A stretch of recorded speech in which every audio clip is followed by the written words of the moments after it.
Next conversion వచ్చేసి ఇది important అమ్మా, very very important conversion. Next remaining 3 కూడా ఇంపార్టెంట్ కన్వర్షన్స్, ముందు 3 కన్నా ఇవి బాగా ఇంపార్టెంట్. సో నెక్స్ట్ కన్వర్షన్ వచ్చేసి conversion of glucose to arabinose. Arabinose అనేది కార్బోహైడ్రేట్, ఇది కూడా కార్బోహైడ్రేట్.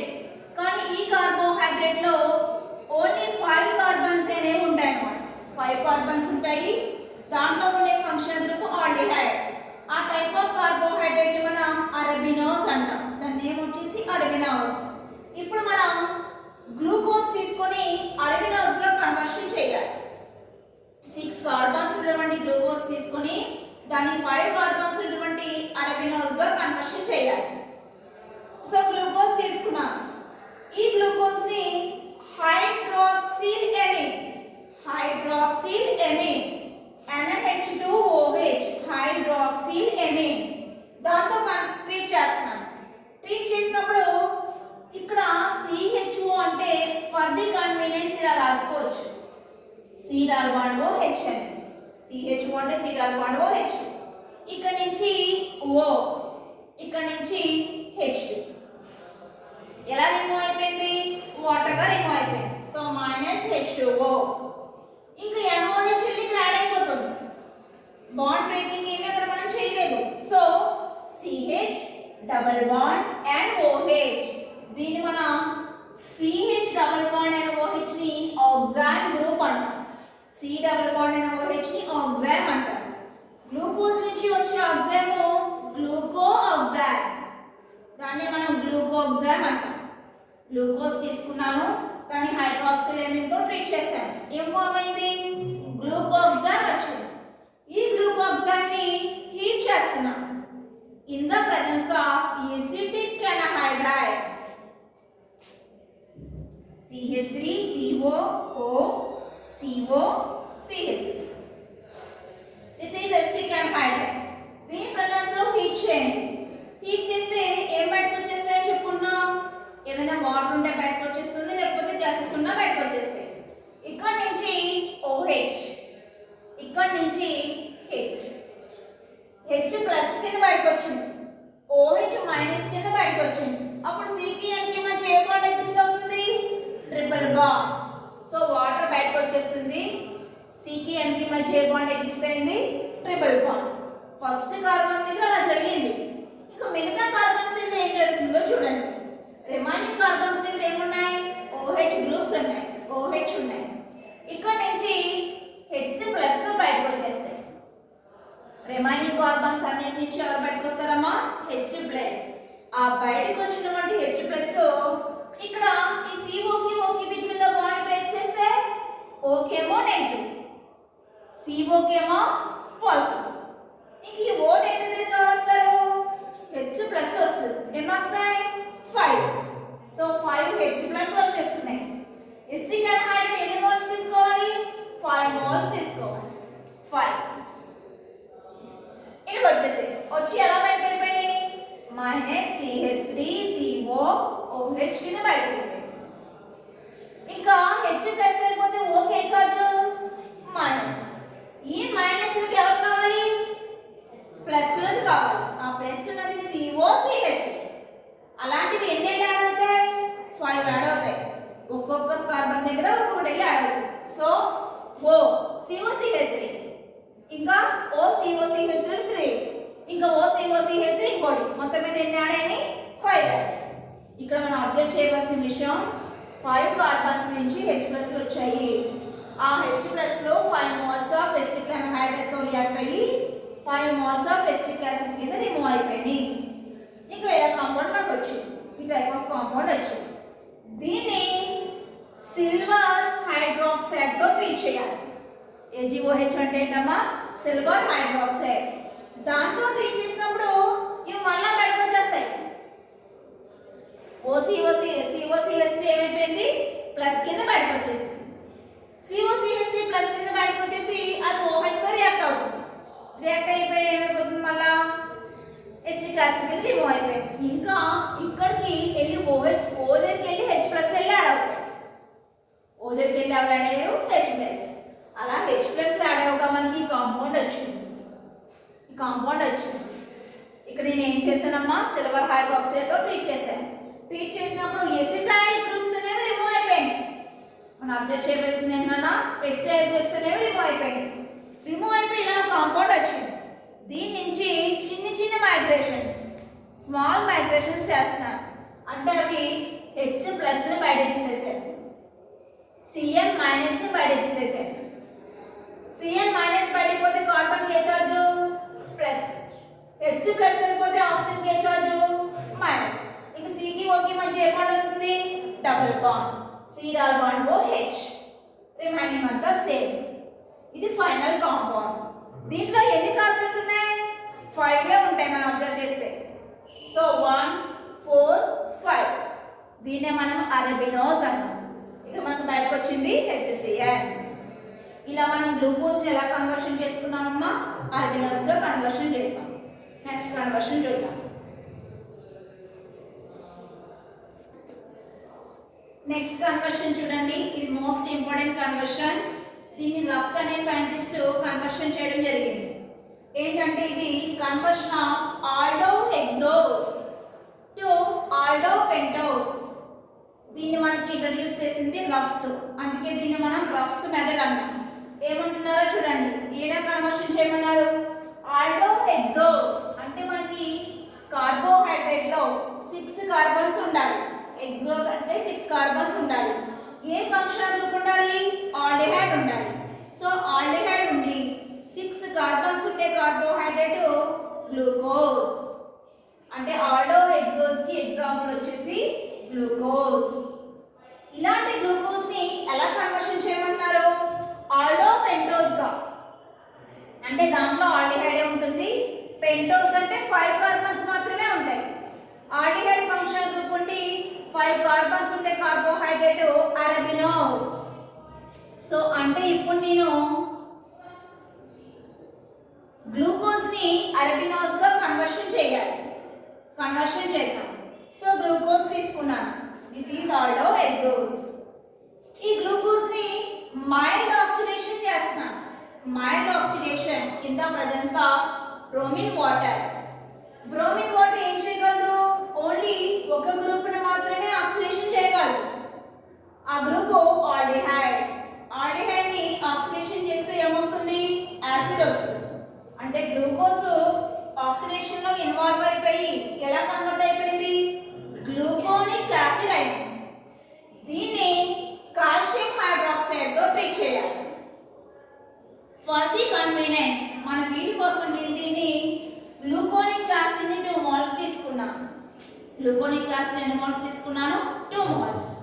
దాన్ని కాల్షియం హైడ్రాక్సైడ్ తో ట్రీట్ చేస్తాను. First of all calcium hydroxide అనేది డిసోసియేషన్ అయిపోతుంది. ఎలా డిసోసియేట్ అవుతుందంటే Ca+2 OH-. అలాంటి OH ఎన్ని ఉన్నాయి, 2 ఉంటాయి. సో 2OH- Ca+2 కొంచెం డిసోసియేట్ అయిపోయింది. ఇక్కడ నుంచి 2 మోల్స్ తీసుకున్నాను. దీని నుంచి 2H+ బయటకు వస్తాయి. 2 మోల్స్ తీసుకున్నాం కాబట్టి 2H+ బయటకు వచ్చాయి. ఆ 2H+ ఎవరితో రియాక్ట్ అవుతాయి, 2OH- తో రియాక్ట్ అయ్యి 2 మోల్స్ ఆఫ్ వాటర్ కింద బయటకు వచ్చేసాయి. అంటే -2H2. ఇంకా H+ వెళ్ళిపోతే COO కి చార్జ్ నెగటివ్. ఎన్ని మోల్స్ ఉంది, 2 మోల్స్. సో ట్వైస్, అందుకని ట్వైస్ COO -ట్వైస్. ఈ COO -ట్వైస్ కి ఎవరు యాడ్ అవుతారు, Ca+2 యాడ్ అవుతారు. ఇదిగో Ca+2 యాడ్ అవుతుంది. ఇది ఒక కాంప్లెక్స్ కాంపౌండ్. దీన్ని పెంటాన్స్ రియేజెంట్ తో ట్రీట్ చేయాలి. ఇలా వచ్చిన కాంపౌండ్ ఏం చేయాలమ్మా, పెంటాన్స్ రియేజెంట్ తో ట్రీట్ చేయాలి. పెంటాన్స్ reagent is a mixture of hydrogen peroxide and ferric. It is not a ferrous, ferric అనాలి. Fe+3 అంటే ferric, Fe+2 అంటే ferrous. సో పెంటాన్స్ రియేజెంట్ అంటే ఏంటన్నా, it is a mixture of ferric and hydrogen peroxide. దాంతో treat చేసినప్పుడు ఇది మనకు open అయిపోతుంది. ఈ కాంప్లెక్స్ కాంపౌండ్ అనేది బ్రేక్ అయిపోతుంది. బ్రేక్ అయిపోయి మళ్ళా యాసిడ్ గా కన్వర్ట్ అయిపోయింది. యాసిడ్ గా కన్వర్ట్ అయిపోయింది. దీంట్లో సెకండ్ కార్బన్ దగ్గర రెండు హెచ్ని ఏం చేస్తుంది, రెడ్యూస్ చేసుకుంది లాగేసుకుంది అనమాట. అంటే Fenton's reagent is a reducing reagent. మనం అబ్జర్వ్ చేయవలసిన విషయం ఏంటి, ఫెంటాన్స్ రియేజెంట్ అనేది రెడ్యూసింగ్ రియేజెంట్. సో రెడ్యూస్ చేస్తే మనకి ఈ టైప్ ఆఫ్ కాంపౌండ్ వచ్చింది. దాన్ని హీట్ చేశాను, సింపుల్గా ఏం చేశాను, హీట్ చేశాను. హీట్ చేస్తే గ్యాసెస్ ఏమైనా ఉన్నా ఎవాపరేట్ అయిపోతాయి, వాటర్ ఏమైనా ఉన్నా ఎవాపరేట్ అయిపోతాయి. దీని నుంచి మనకు గ్యాస్ బయటకు వచ్చింది CO2. CO2 వచ్చేస్తే హెచ్ దీనికి వెళ్ళి యాడ్ అయ్యింది. అంటే మనకి ఫామ్ అయ్యే compound CHOH thrice CH2OH. Aldohexose, example glucose. Form అయింది ఆల్డో పెంటోస్ 1 3 అంటే 4 5 ఆల్డో పెంటోస్ వచ్చింది. దాన్ని మనం ఏమన్నా అరబినోస్ అన్నాం. ఈ విధంగా రఫ్స్ ఏం చేశారంటే, మనం కాదు, రఫ్స్ గ్లూకోజ్ని ఎలా కన్వర్షన్ చేసుకున్నారు, అరబినోస్గా కన్వర్షన్ చేశారు. ఇంపార్టెంట్ కన్వర్షన్ అండి. నెక్స్ట్ కన్వర్షన్ చూద్దాం.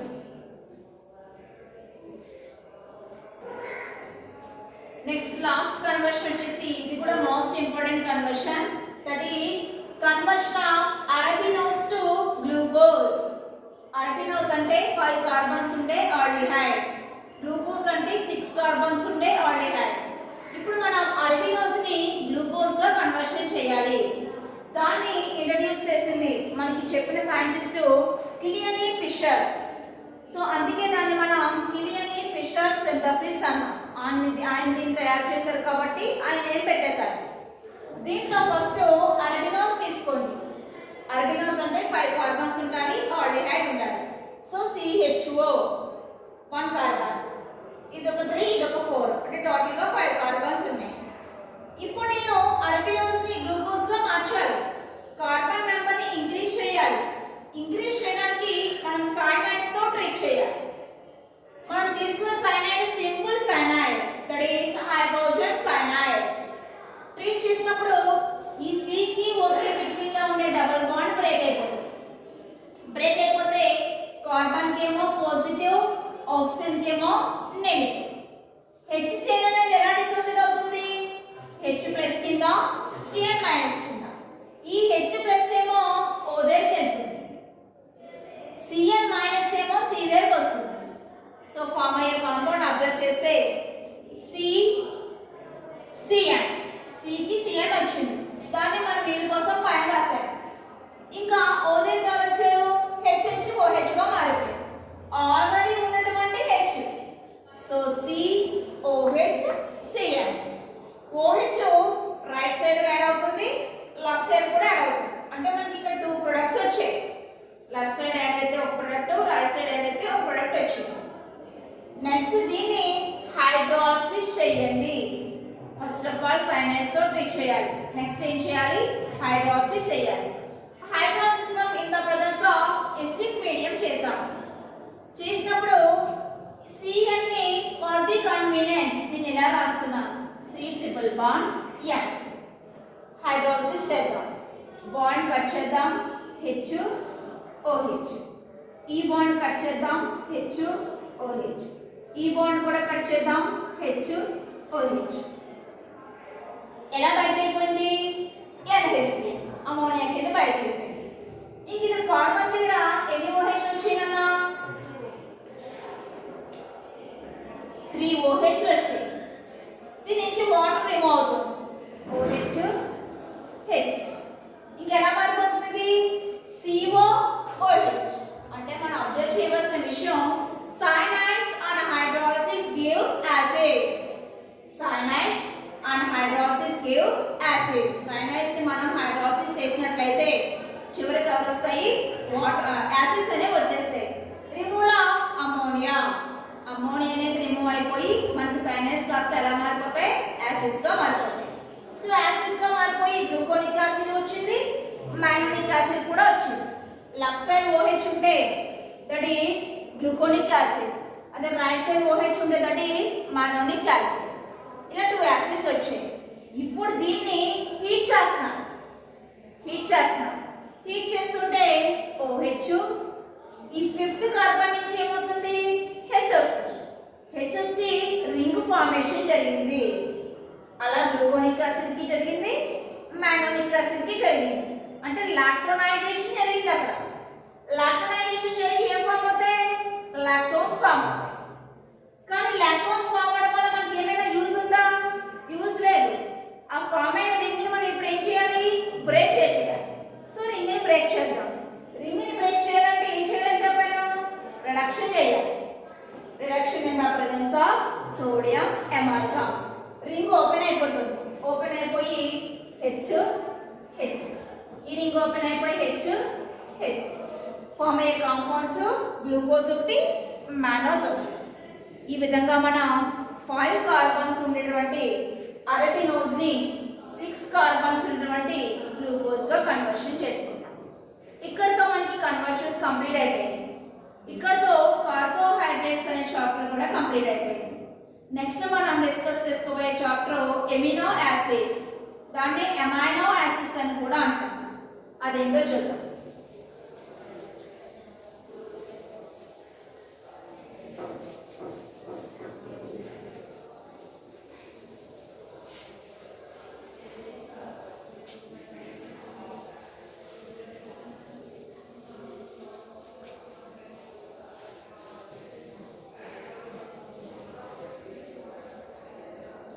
నెక్స్ట్ చాప్టర్ వచ్చేసి అమైనో యాసిడ్స్.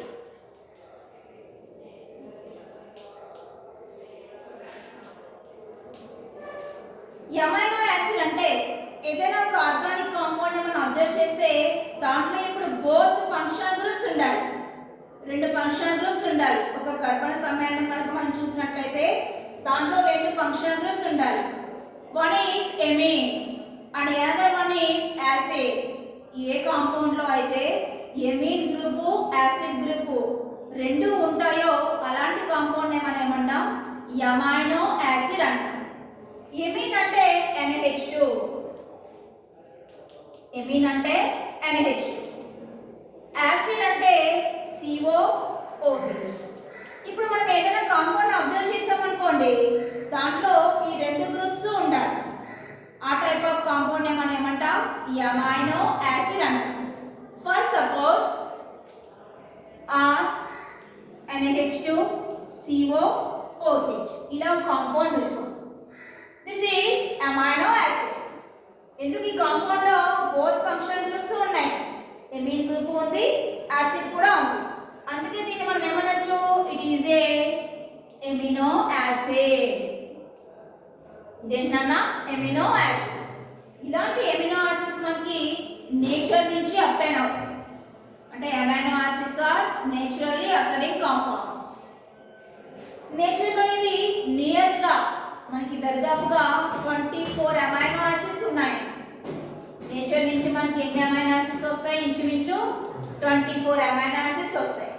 ఈ 24 అమైనో యాసిడ్స్ మనం నేర్చుకోవడం అవసరం లేదు, కానీ జస్ట్ ఎగ్జాంపుల్స్ కొన్ని అమైనో యాసిడ్స్ చూద్దాం. ఇవన్నీ నేచర్ నుంచి అబ్టైన్ అయ్యే కాంపౌండ్స్, నేచురల్ సోర్సెస్ అన్నమాట. ఎగ్జాంపుల్స్ వచ్చినప్పటికి glycine, alanine, వాలిన్, leucine, isoleucine, aspartic acid, histidine. ఇవన్నీ కూడా మనకి అమైనో యాసిడ్స్ కి ఎగ్జాంపుల్స్. అంటే వాటిలో ఏ గ్రూప్స్ ఉంటాయి? ఎమిన్ గ్రూప్ ఉంటుంది, యాసిడ్ గ్రూప్ కూడా ఉంటుంది. ఇలాంటి అమైనో యాసిడ్స్ ని మనం ఏ విధంగా క్లాసిఫికేషన్ చేసుకోవచ్చు అనే విషయం అబ్జర్వ్ చేద్దాం. Next classification of amino acids. ఇది అమైనో యాసిడ్స్ కి జనరల్ ఫార్ములా. జనరల్ ఫార్ములా ఏంటమ్మా? R(NH2COOH). వీటిని ఏ విధంగా క్లాసిఫికేషన్ చేస్తామో అబ్జర్వ్ చేయండి. First classification based on COOH groups. COOH groups presence మీద డిపెండ్ అయి క్లాసిఫికేషన్ చేస్తాం. COOH గ్రూప్స్ ఏమన్నా? యాసిడ్ అన్నాం. మోర్ దాన్ 1 COOH గ్రూప్ ఉందనుకోండి, అలాంటి వాటిని ఎసిడిక్ అమైనో యాసిడ్స్ అంటాం. యాక్చువల్గా అయితే 1 NH2 1 COOH ఉంది. COOH గ్రూప్ లో ఎక్కువైపోయి అనుకోండి, ఏ నేచర్ ఎక్కువైపోతుంది? ఎసిడిక్ నేచర్ ఎక్కువైపోతుంది. ఎసిడిక్ నేచర్ ఎక్కువైపోతుంది. అంటే COOH గ్రూపులు మోర్ దాన్ 1 ఉంటే అవన్నీ కూడా acidic amino acids. Acidic nature పెరిగిపోవడం వల్ల వాటిని మనం ఏమన్నాం, ఎసిడిక్ అమైనో యాసిడ్స్ అంటున్నాం. అలా కాకుండా NH2 గ్రూప్స్ మోర్ దాన్ 1 ఉన్నాయనుకోండి, అప్పుడు ఏ నేచర్ ఇంక్రీజ్ అయిపోతుంది, బేసిక్ నేచర్ ఇంక్రీజ్ అయిపోతుంది. COOH అంటే యాసిడ్, NH2 అంటే బేస్. సో NH2 గ్రూప్స్ ఎక్కువైపోయినాయి అనుకోండి, బేసిక్ నేచర్ ఎక్కువైపోతుంది. అలాంటి అమైనో యాసిడ్స్ మనం బేసిక్ అమైనో యాసిడ్స్ అంటాం. రెండు ఈక్వల్ గా ఉన్నాయనుకోండి, అలాంటి వాటిని న్యూట్రల్ అమైనో యాసిడ్స్ అంటాం. సో అమైనో యాసిడ్స్ ని మనం వాటి నేచర్ మీద డిపెండ్ అయ్యి క్లాసిఫికేషన్ చేయడం జరిగింది. ఎసిడిక్ నేచర్ ఇంక్రీజ్ అయిపోతుంటే, COOH కనుక గ్రూప్స్ ఎక్కువైపోతుంటే అలాంటి వాటిని ఏమన్నా ఎసిడిక్ అమైనో యాసిడ్స్ అంటాం.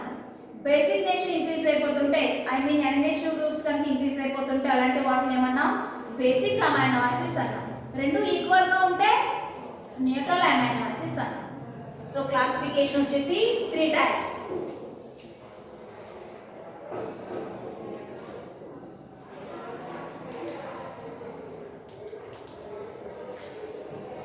First one, acidic amino acids, and next one, basic amino acids, and third one, neutral amino acids. ఇలా మనం వాటి యొక్క నేచర్ మీద డిపెండ్ అయ్యి 3 టైప్స్ కింద క్లాసిఫికేషన్ చేస్తాం. నెక్స్ట్ క్లాసిఫికేషన్ అనేది position of amine group. Position of amine group. Amine group కనుక ఆల్ఫా కార్బన్ కి అటాచ్ అయి ఉందనుకోండి, దాన్ని ఆల్ఫా అమైనో యాసిడ్ అంటాం. అలా కాకుండా బీటా కార్బన్ కి అటాచ్ అయి ఉంటే బీటా అంటాం.